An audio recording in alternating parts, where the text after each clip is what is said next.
It's good to be with you again. Um, It's good to be with you too.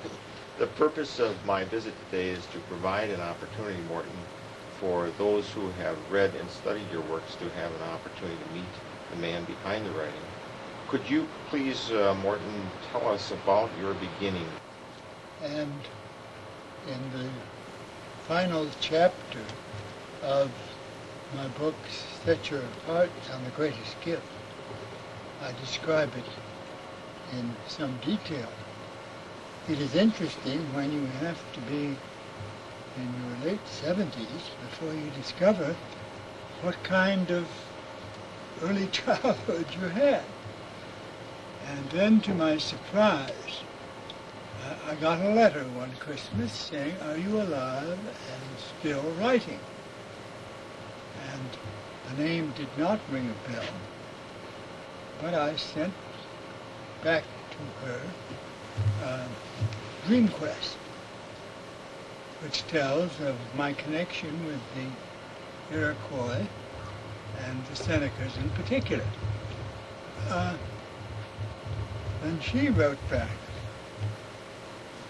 said, "Yes, I see you're alive, and the person who was holding you as you made those trips to Salamanca and the Seneca Reservation was me."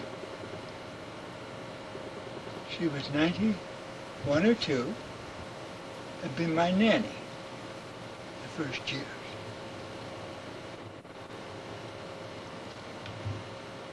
It's hard to describe what finding your childhood is like after such a long time. She revealed that I had been a premature baby. How much, I don't know. And that I had had a struggle in the first 3 years of my life. She took care of that. And in some ways, life has been something of a physical struggle in many periods.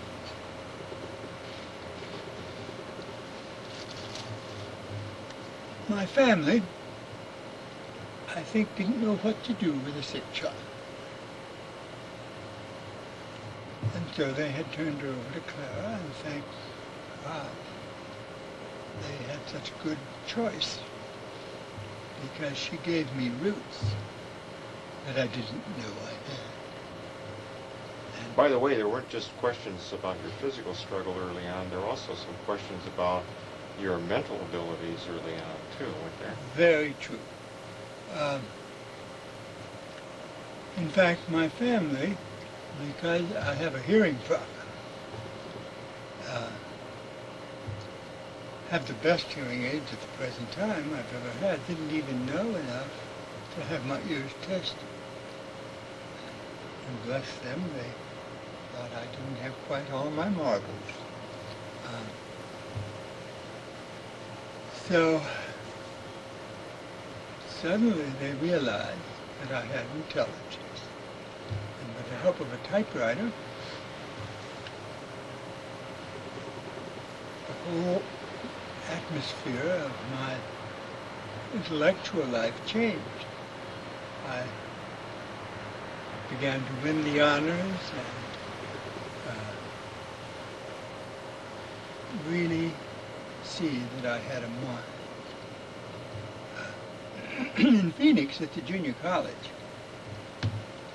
there was a remarkable group of teachers. In fact, the best teaching I've ever experienced in my life. After that, went to Princeton Graduate School.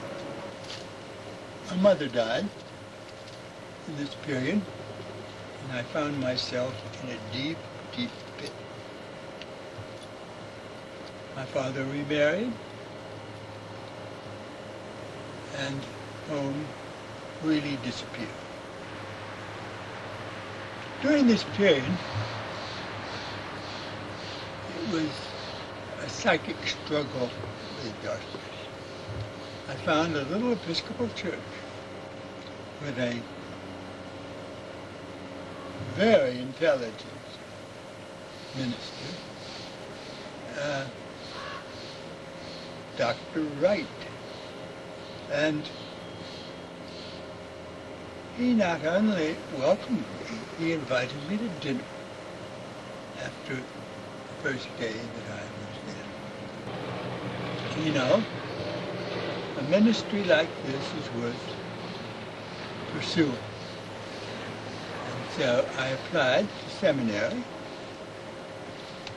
for the rather strange reason to see if there was any meaning in Christianity for me to pursue.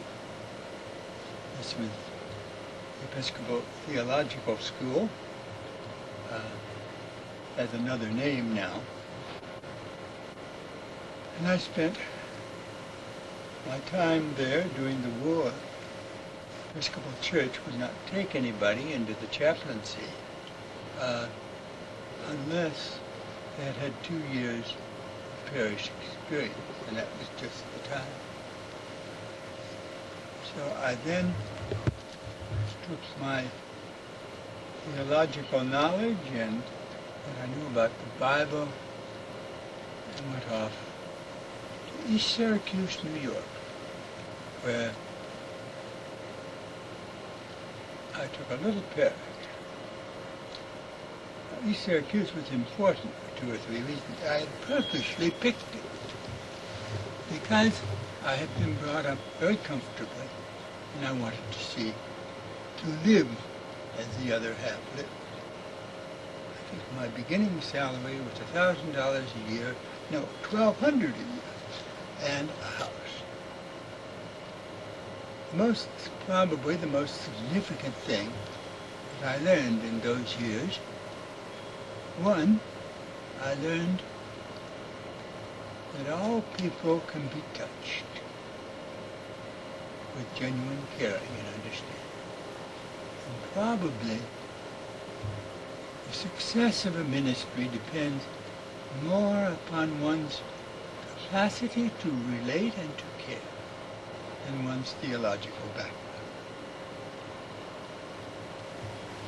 The other important event was I met my wife of 52 years.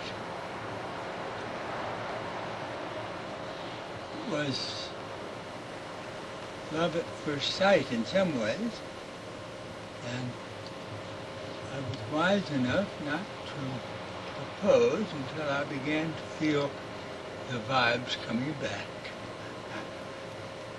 And since then, really, she's never been out of love.